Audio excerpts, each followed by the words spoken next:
The TikTok ban got me thinking, is there any way to fight back against laws that the majority of Americans don't agree with? Yes, in fact, there is. It's called jury nullification. Judges and prosecutors hate it with a passion. People have been thrown in jail for passing out pamphlets on the subject. In our legal system, it is quite taboo. But despite that, jury nullification is legal. And it's one of the American population's most powerful tools for stopping our government when it goes too far. Now, as far as I can tell, there are no criminal penalties in the TikTok ban that Joe Biden and Congress just passed. But we don't have to look far to imagine what such a thing might look like. The Restrict Act was the House's first bite at the apple last year. It didn't get passed, but it had language that said, no person may engage in any transaction or take any other action with intent to evade the provisions of this act. Using a VPN to get around the ban could have resulted in up to $1 million in fines and up to 20 years in prison. Now let's say, for the sake of argument, such penalties were to somehow come back with this new TikTok ban. With jury nullification, nobody needs to pay a dime in fines. Nobody needs to spend 1 day in prison.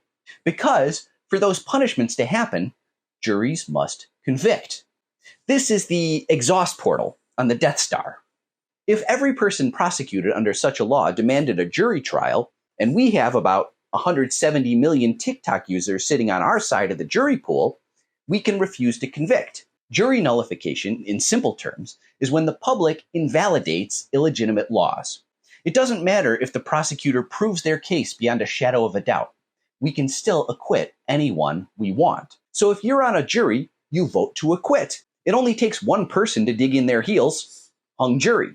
No conviction. No penalties. You have the power to use your sense of justice, your sense of morality, to protect your fellow Americans from government overreach. The TikTok ban is a clear example of government overreach.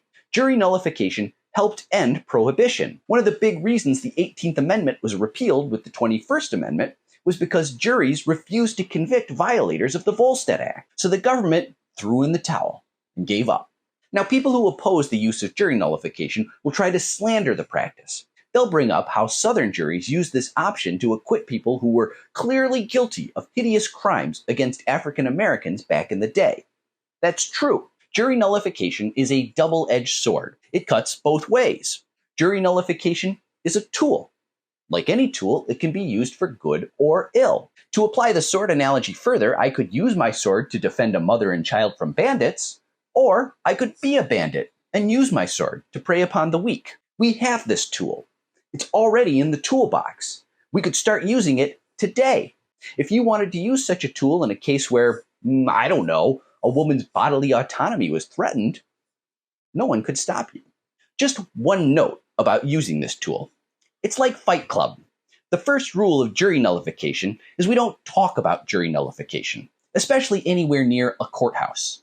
You bring up jury nullification with the judge, and she'll toss everybody in your jury pool out and bring in a fresh batch. You do all your research before you're in court. Keep that ace up your sleeve until it's time to use it. Juries have power. Anyone over 18 can be on a jury. That's one way we might nullify the TikTok ban, especially if the government tries to attach penalty. We have the power. Use it responsibly. Please give a like, follow, favorite, repost, and sign up for my free Substack where you can get more detail in every post. Let's make them pay.